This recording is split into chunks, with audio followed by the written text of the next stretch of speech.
The sun was only beginning to rise over Camp Raven, painting streaks of pale orange across the dusty parade ground.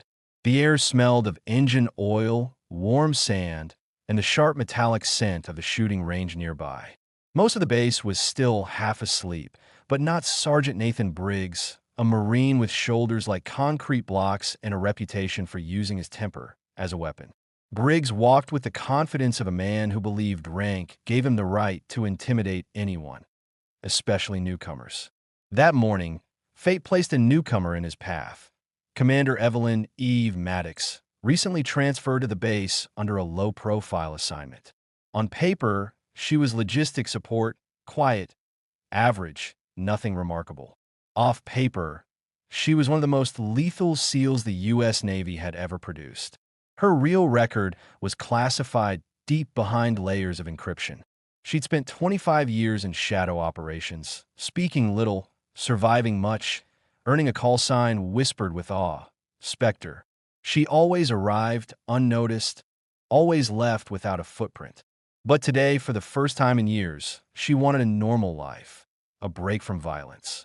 She wore simple fatigues, carried a black duffel, and headed toward the barracks with calm confidence. She was hoping to go the entire morning without confrontation. But Briggs had other ideas. Briggs spotted her from across the courtyard and smirked. "Fresh meat," he muttered to Corporal Ryan Tate, his loyal shadow. Tate chuckled nervously.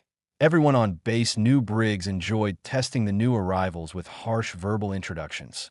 Briggs strode straight toward Eve, boots thudding like war drums. "Hey," he barked when he was 10 feet from her. Eve didn't flinch. Her eyes, ice blue and steady, lifted to meet his. She offered a polite nod, the kind most soldiers exchanged without thought. "Morning, Sergeant." That should have been the end of the conversation. But Briggs hated confidence, especially in someone who didn't bow to him. He stepped closer, much closer than necessary. "You must be lost," he said, towering over her. "This base isn't a daycare for soft recruits. You even know how to hold a rifle." Tate snickered. He took a slow breath. She didn't want trouble. "I know enough," she replied simply. "I'm just reporting to my CO." Briggs scoffed loudly. "Your CO? I am your CO until I say otherwise." His voice dropped, becoming more threatening. "And rule number 1? When I talk, you don't blink unless I permit it." Eve studied him.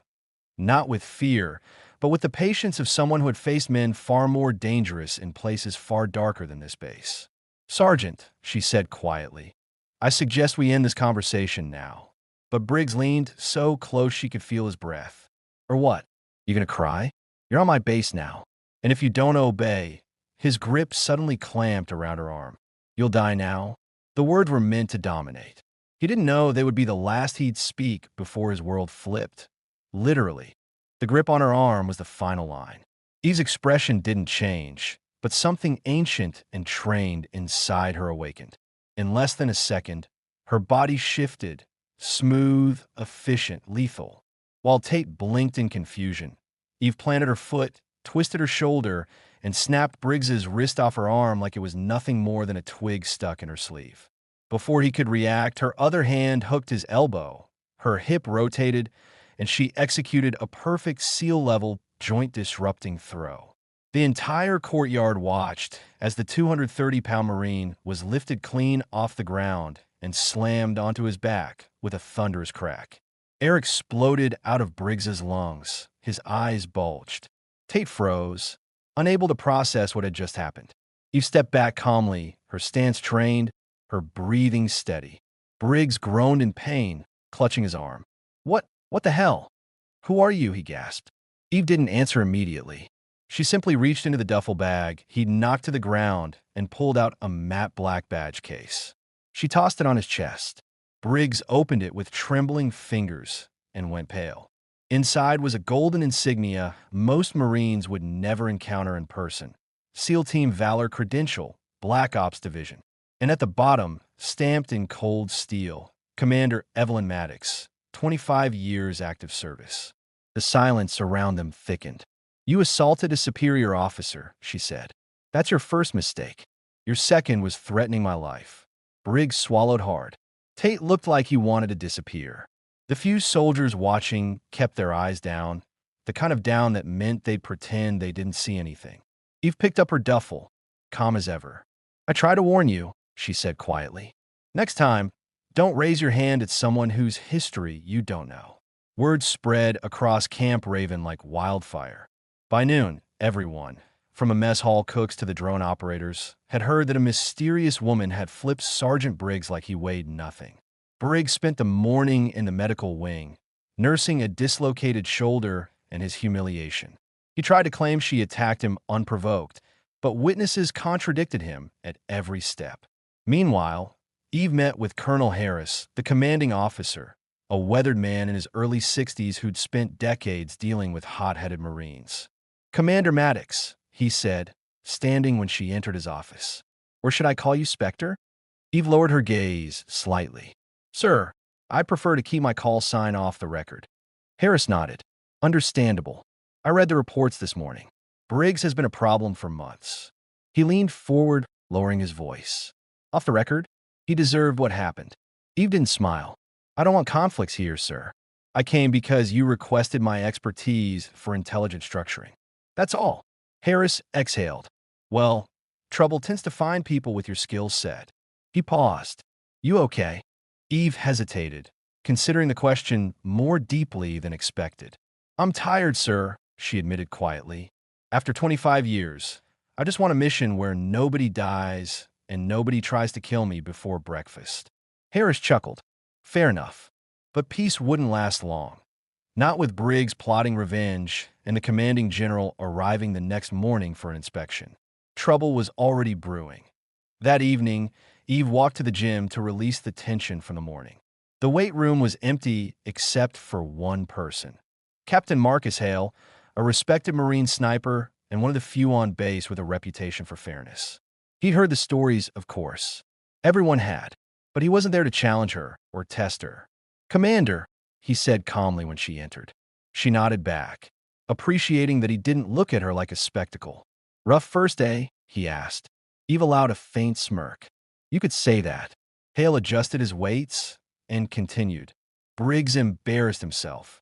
He's not the kind who takes humiliation well." She tilted her head.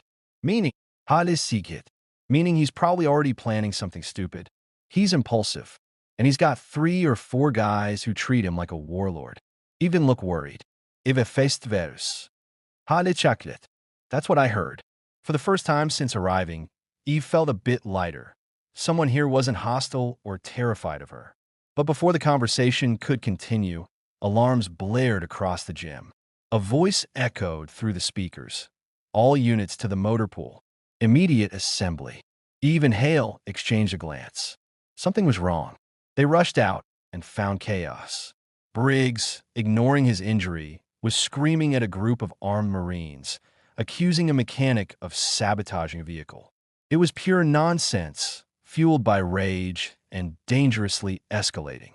Eve stepped forward. "Sergeant Briggs," she said firmly, "stand down." He spun toward her, eyes full of hate. "You think you can humiliate me and walk around like a queen?" he shouted. "You ruined my career." Eve remained still. "You ruined it yourself." Briggs snapped. He charged. Hale moved to intercept Briggs, but Eve lifted a finger, signaling him to stand back. She could end this without anyone else getting hurt, if Briggs left her no choice. As Briggs lunged, Eve sidestepped gracefully, redirecting his momentum and sending him crashing into a stack of fuel crates. Marines shouted and scrambled back. Briggs scrambled to his feet, roaring like a wounded bull. "Fight me," he shouted. "You think I'm scared of some washed-up SEAL? I'll kill you." Eve didn't respond with anger. Instead, she walked toward him slowly, deliberately, speaking loud enough for every Marine to hear. "Sergeant, you have 2 options. You can surrender, and we end this professionally. Or," she slid into a combat stance, so smooth it looked effortless, "you can continue, and I will end this decisively." Briggs roared and swung wildly.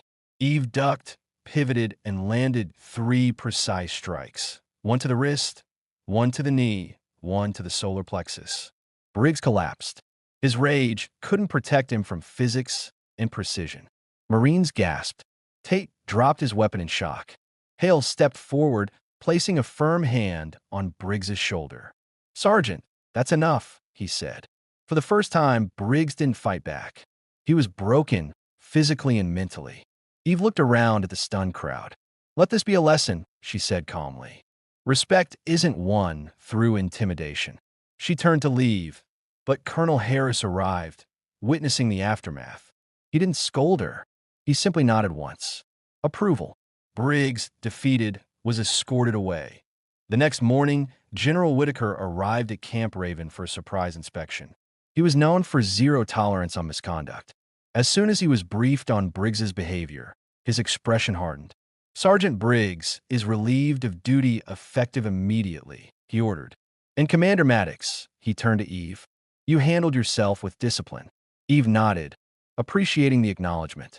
But the general wasn't done. "I've reviewed your classified file," he said quietly. "Your experience is unparalleled. The Pentagon wants you to lead a new threat analysis unit." Eve blinked. She had not expected another leadership assignment, especially not so soon. Hale stepped forward. "Sir, with respect, Commander Maddox came here seeking quieter work." Whitaker studied her face. "Is that true?" Eve hesitated. The past 25 years weighed heavily on her shoulders. She remembered the countless missions, the lost teammates, the near-death moments, the things she could never speak of. She looked down. "I don't want violence, sir," she said softly. "Not anymore." Whitaker took a deep breath. "Then take the position. It's intelligence only. No combat." That surprised her. For the first time, a mission didn't involve killing, only preventing. Eve nodded slowly. "I'll accept it, sir." Whitaker smiled slightly. "Good. And Commander, welcome home." That afternoon, the base returned to normal. Hale stopped by her office, leaning against the doorframe. "So, staying a while?" he asked. Eve gave him a rare smile. "Looks like it." Hale crossed his arms. "Good. Camp Raven could use someone like you." She raised an eyebrow. "Someone like me?" He shrugged. "Someone who reminds everyone that true strength doesn't shout."